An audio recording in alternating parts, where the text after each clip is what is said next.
Alright, so in this example problem, we have a layer of bromine, a layer of water, and the atmosphere above.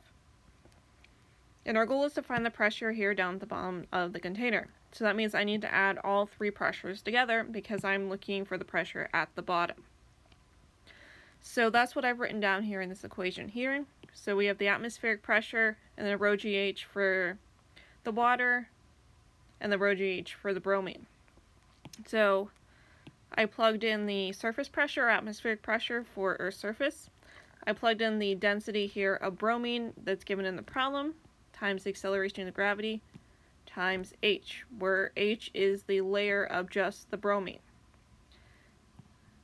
I've then looked up the density of water, and so there is a constants table linked in Blackboard.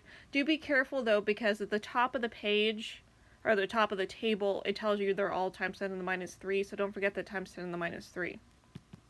So I plugged in the density of water, the acceleration of gravity, and then the 10 centimeters or 0.1 meters for the layer of just the water. And then I get an answer, 1.038 times 10 to the 5 pascals.